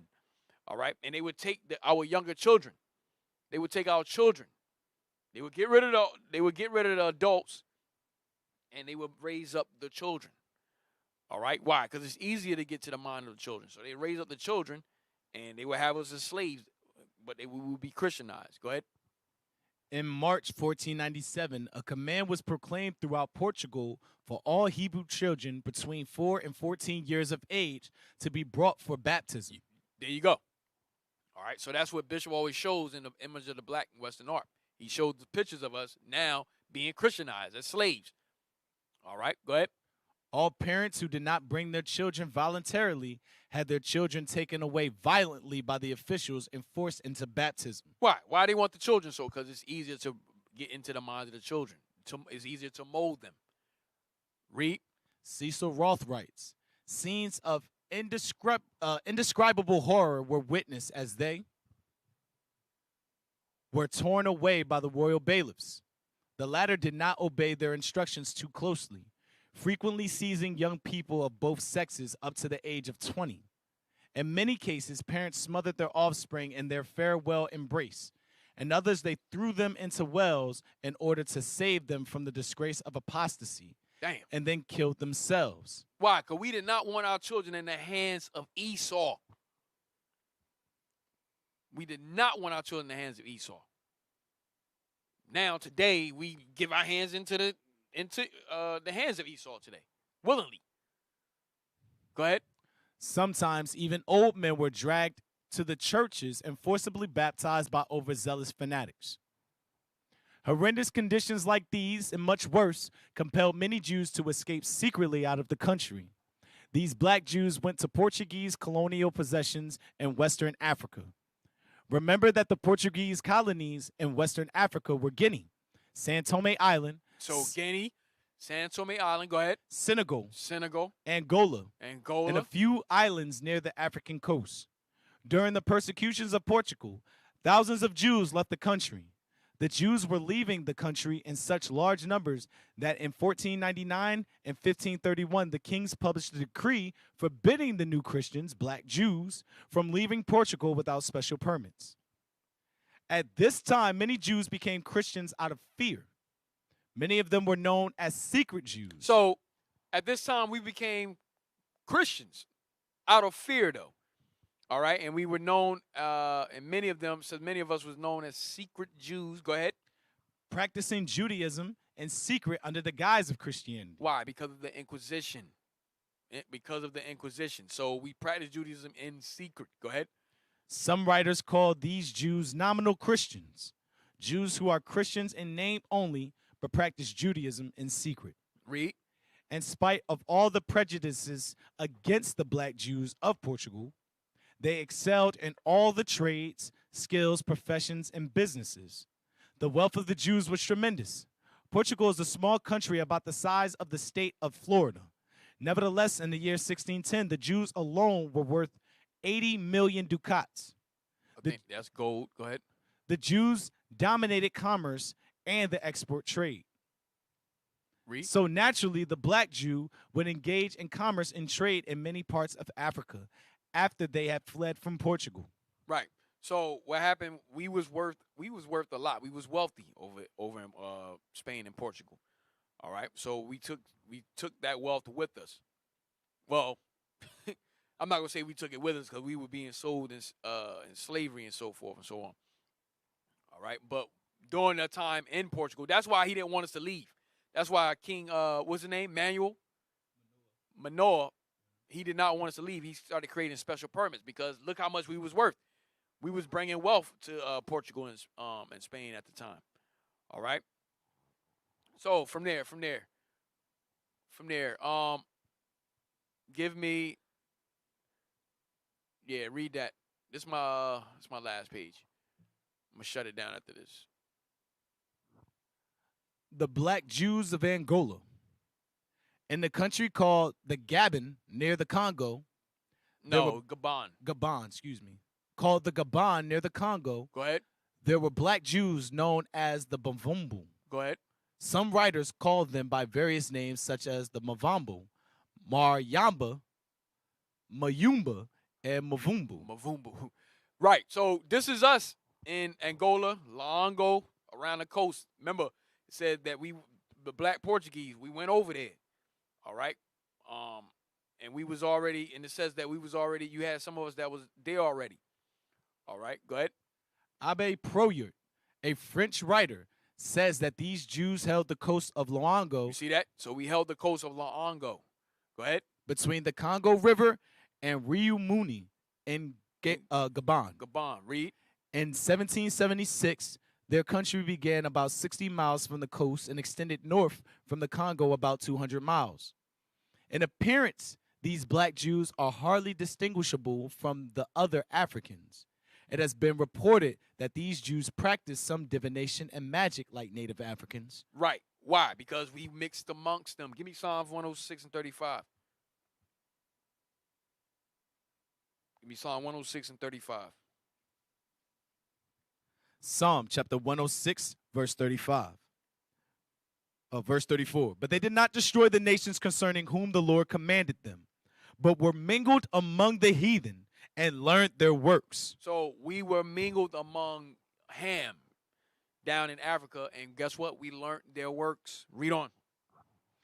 And they served their idols, which were a snare unto them. And served their idols. That's why we was in dealing with magic and divination. Why? Because just like he said, like the native Africans, we served their idols. Go ahead. And shed innocent blood, even the blood of their sons and of their daughters, whom they sacrificed unto the idols of Canaan. And the land was polluted with blood. Read that again. Read that part again. And shed innocent blood, even the blood of their sons and of their daughters, whom they sacrificed unto the idols of Canaan. Read. And the land was polluted with blood. Right. So we did this here in Africa, man. That's why you got Simeon Levi. Where they get the voodoo and all that from? They got it from Ham over in Africa. And we just bought those customs with us. On the slave ship, we bought those customs with us. All right? that Santeria, Brujeria, and so forth and so on. We brought those customs with us on those slave ships. All right. Read on. Go back. It has been reported that these Jews practice some divination and magic like native Africans. However, they observe some Jewish ceremonies and live in separate communities, not considering themselves native Africans. The villages of these Jews are situated along the Luango coast for more than 100 miles, even south of the Congo River. Gabi writes that when they are interrogated in regard to their origin, some of these Jews said they migrated from the south, probably Angola, some from the north, probably Nigeria, Go ahead. some from the other side of the mountains, perhaps Ethiopia. Like the Portuguese Jews, the Bavambu Jews were very active in commerce. Read. When David Livingstone was in Africa, he discovered a settlement of educated blacks about the year 1847. They were located inland about 200 miles from the Luanda coast. Yeah, Luanda coast. Go ahead. And are known as the Jews of Angola. These black Jews were active in commerce, eager to learn and possess much knowledge of Portuguese history and law. In their commercial enterprises, these Jews penetrated inland hundreds of miles from the coast and were known also as clerks and writers. Livingstone considered these Jews to be deportees from Portugal. St. Paul de Luanda began, like St. Thome, as a penal colony for the punishment of criminals. Read. In Portugal, many of these black Jews were considered criminals. Also, many of these black Jews of the land of Angola, it is said, came from St. Thome Island. All available evidence indicates that the Jews of the Angola coast were Portuguese Jewish outcasts. Damn. So going back to the critical review, that was us. That came over. Remember, we was expelled by King John II. All right, so we was expelled. Remember, they call us the Portuguese. They call us the go back to that page. Critical review. Critical review. Go back there real quick.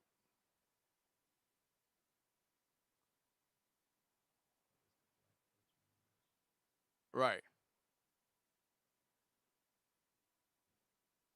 You lost it?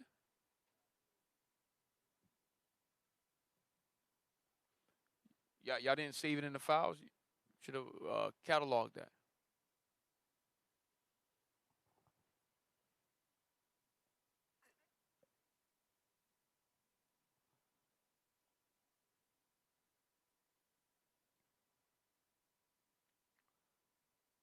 Critical review. Critical review. Yeah, that's it. Go back there real quick.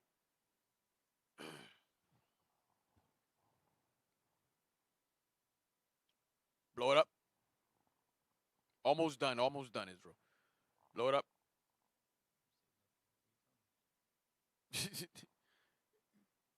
Go down. Just go straight to King John II.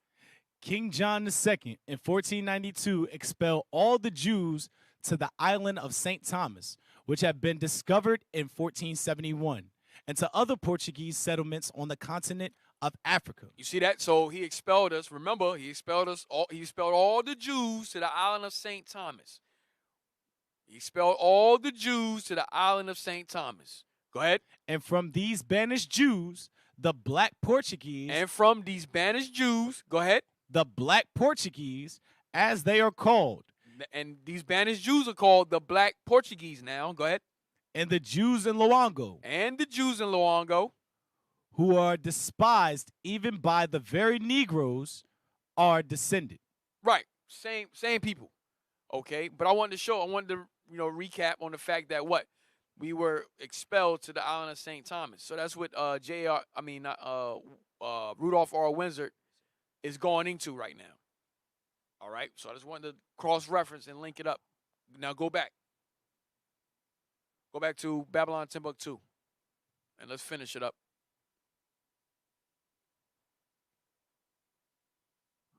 Many black Jews were established inland and along the coast of Angola. the Congo, and Gabon. Frederick Ratzel writes that the tribes on the Luango coast and the Cabinda north of the Congo River were once Christianized. Ratzel observed a ceremony of baptism followed by circumcision. However, these tribes were Jewish in origin. The Christianity... Hey, jump down to it seems that the Mavambo.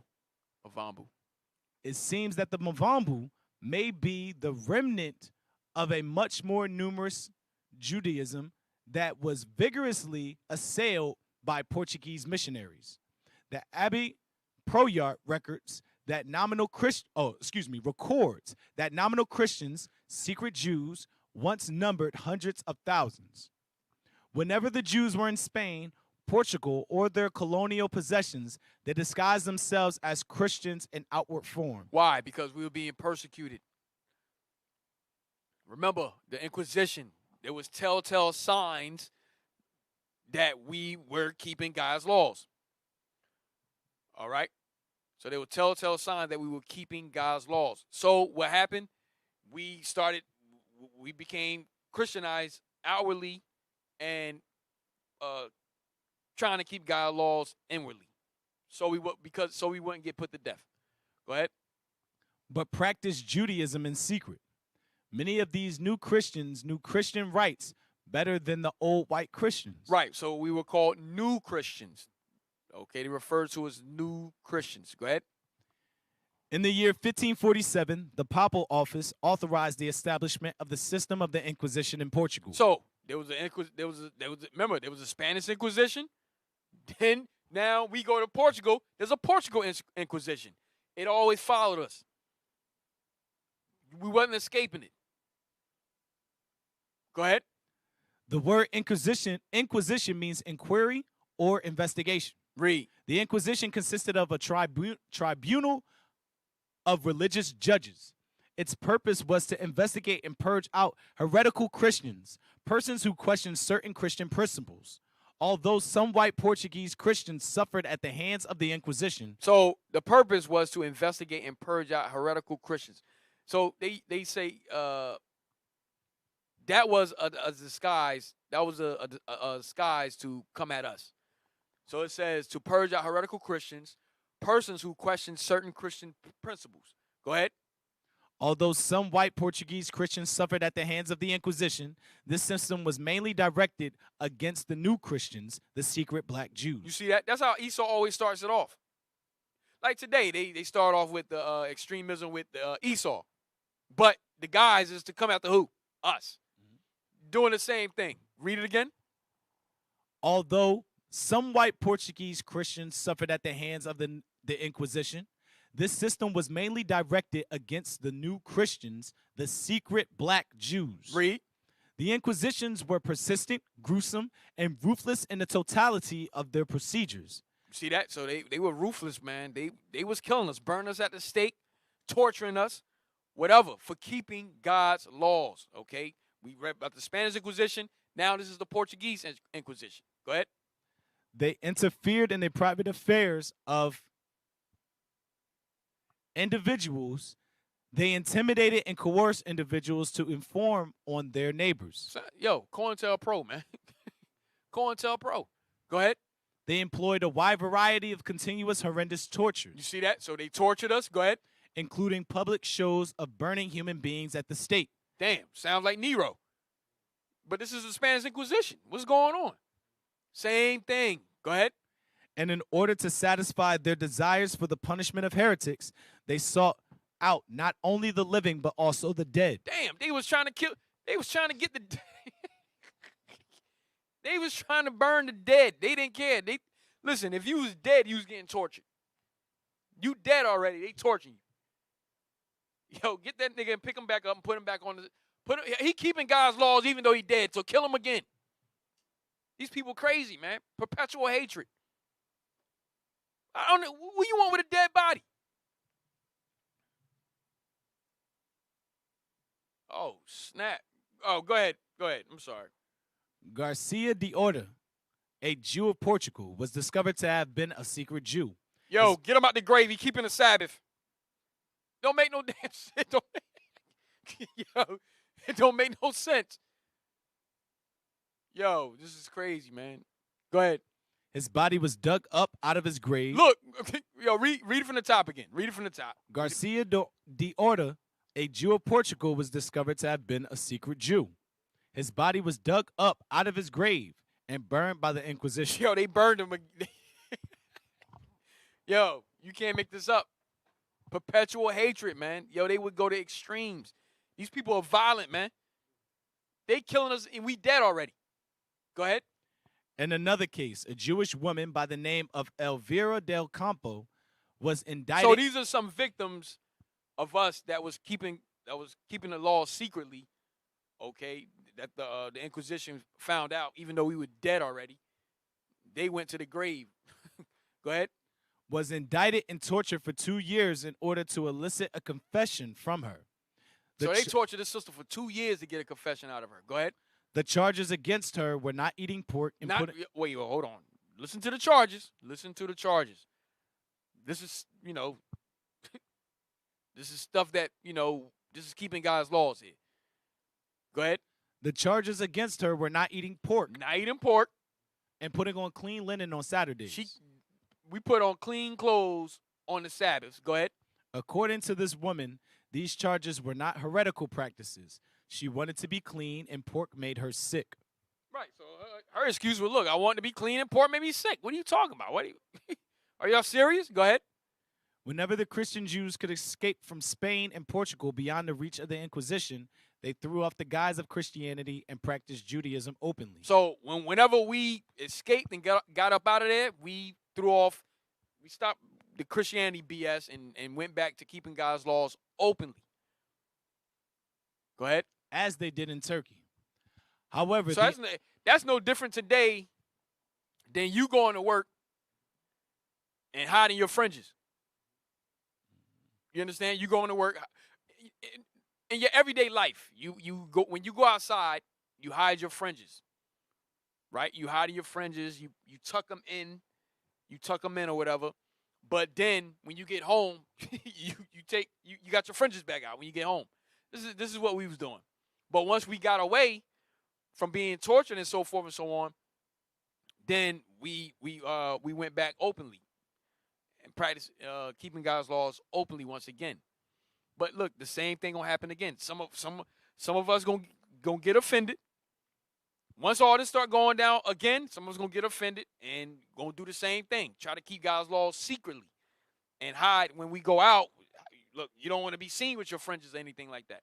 You don't even want them to know that you're Israelite. Okay? Why? Because you're going to be offended. You're going to get offended. All right? Read on. We're almost done. However, the unfortunate new Christians, nominal Christians, or secret Jews in Portuguese possessions in Western Africa, India, and elsewhere could not throw off the disguise of Christianity.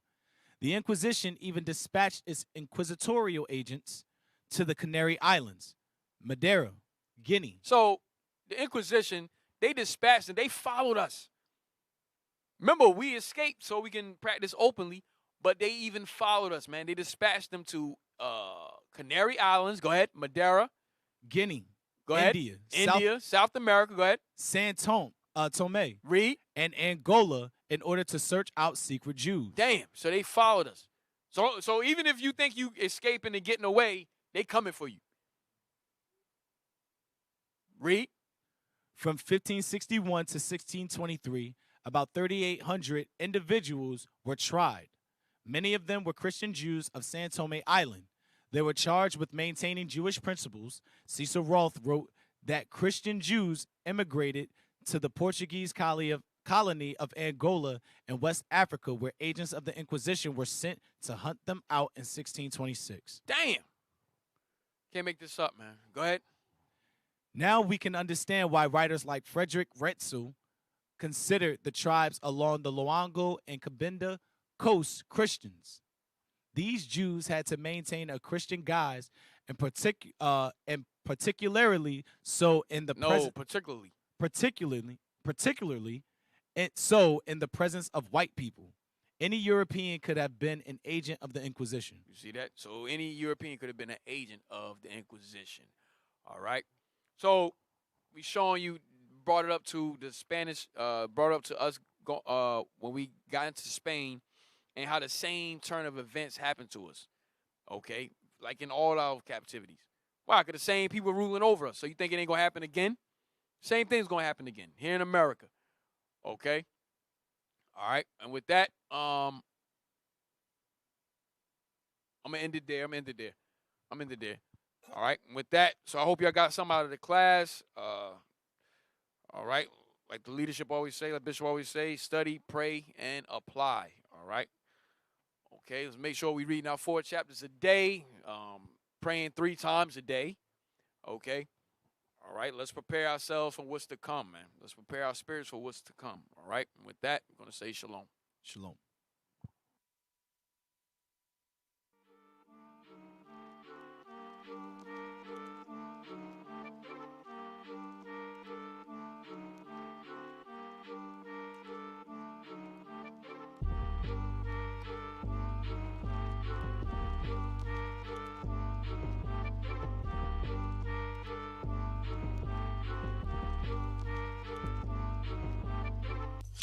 Making violence, killing brothers, switching riders, selling drugs upon the corners, but the profits here, so boy, you better. You've been making violence, killing brothers, switching riders, selling drugs upon the corners, but the profits here, so boy, you better man up.